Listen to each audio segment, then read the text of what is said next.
Did you know that with just a few minutes of practice and exercise every day, you could have a superpower memory just like me?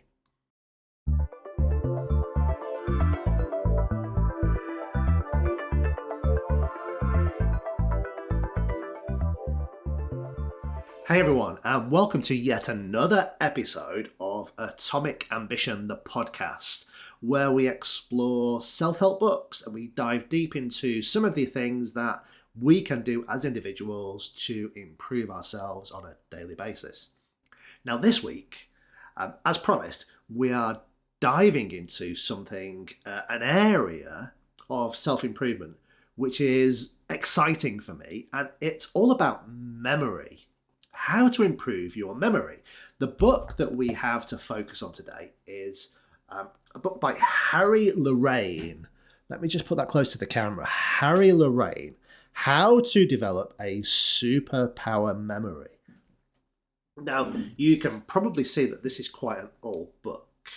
I think this book was originally published back in the 1950s. So there's nothing new about any of the techniques that you would find in this book and other similar books. So, like I said, published back in the 1950s, and I think Harry Lorraine was one of the pioneers of memory training. Let's call it memory training. Because, as Harry puts it, there is no such thing as a good memory or a bad memory. There is trained memory and untrained memory. Okay, so this is the book that we're focusing on right now, but I want to share a couple of other great books about memory with you as well. So Dominic O'Brien, You Can Have an Amazing Memory. There are lots of similarities between the techniques. Like I said, there's nothing new. It's all been done before. But perhaps some different takes, some different ideas on using a lot of the techniques.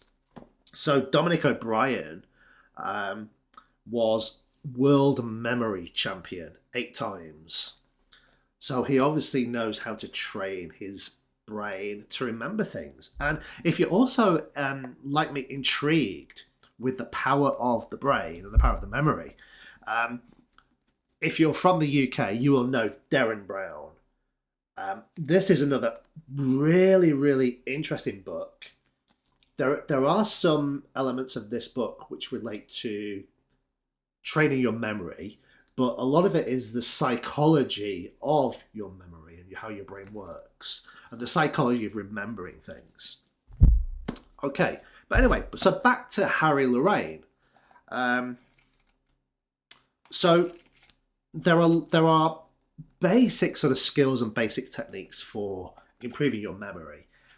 If you're a fan of Sherlock Holmes, the BBC TV series Sherlock, you see Sherlock Holmes using memory palace techniques, which you can learn from books like these, how to create a memory palace and things like that. In this book and also in this book, they both teach very, very similar techniques for memorizing the order of playing cards, all 52 playing cards. There's a technique. There are several techniques. And to be honest with you, they're simple techniques. There's nothing difficult in memorizing 52 individual playing cards. Literally shuffle the cards however you want to, and you just look through them like this, and you can memorize the order of those cards. You can, with a little bit of practice, you can very, very quickly get to 99.9% accuracy with that, if you want to. But that's just one technique that you can take from these kind of memory training ideas and use them in everyday life. Now imagine if someone could give you pieces of information which you could automatically, it's not automatic because there's a process, but it would seem that you could automatically remember and then recall that information very, very quickly and very, very easily. Now, in a professional situation, in a professional setting, that is an amazing skill to have, an amazing asset for you as an individual.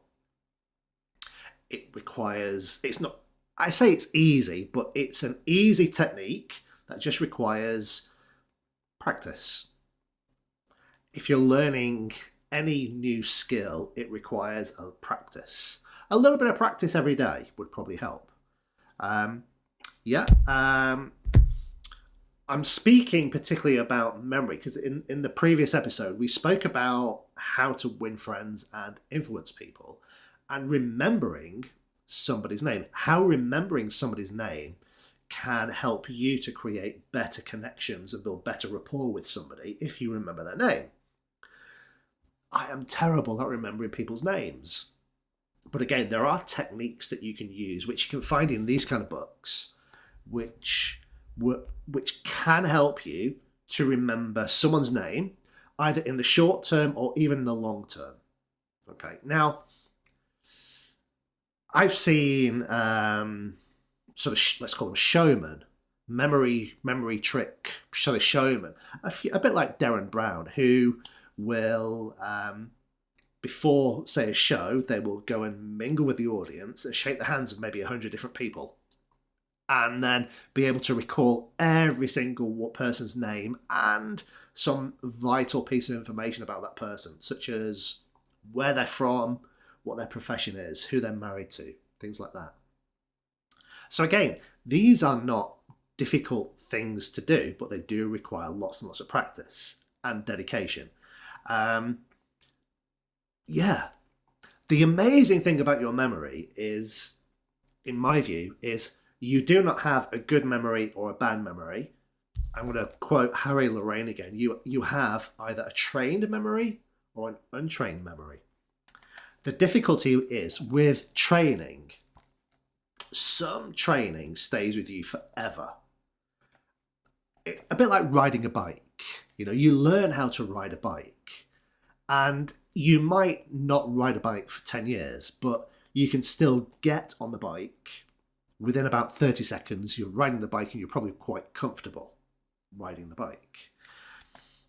One thing I have noticed with these memory techniques is you can't forget about them for 10 years and then come back and it's instant.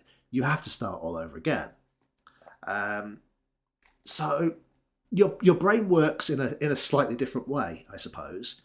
But the great thing to understand, again, from my perspective, is you can always improve your brain. Your brain power is something you can always increase if you want to. And I'm sure we all know this because if you're at work, you're probably learning new things, new skills, new pieces of software, new applications, new processes. You meet new people and you learn new things about those people and you remember those things. So your brain and your memory has this capacity to expand. I'm sure there is a limit to your brain, but we are nowhere near the limit of our brain's capacity. So we have the ability to improve our memory if we want to. And if there's only one thing that you do for the rest of your life, in my view, it should be to improve your memory and your ability to recall information. It's a lifelong journey for me personally. These books, I refer back to them on a regular basis. I've used the techniques. I've used the techniques on many occasions, and I remember this is probably going back 4 or 5 years now. The remembering the order of 52 playing cards. And by no means am I like world memory champion sort of quality. I think as a world memory champion, you have to be able to sort of remember the order of the playing cards very, very quickly. You scroll through them very, very quickly.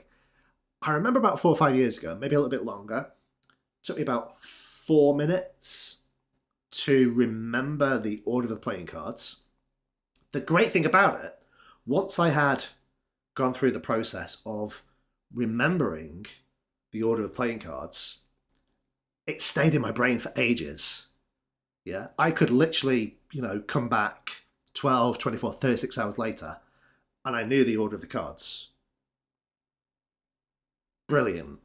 It's a great trick if you want to impress somebody. It's a great trick. But it also shows you that you can constantly improve your brain's capacity to remember. So if, like me, you can't remember people's names, yeah, you can. You just need to train yourself to do it. You also have to be motivated. You have to want to do it, I suppose, is the main thing. And if you want to, try this book or try this book and look at the techniques and try and learn the techniques and improve your ability. Okay? That's it for this week. I'll see you guys next week. Bye for now.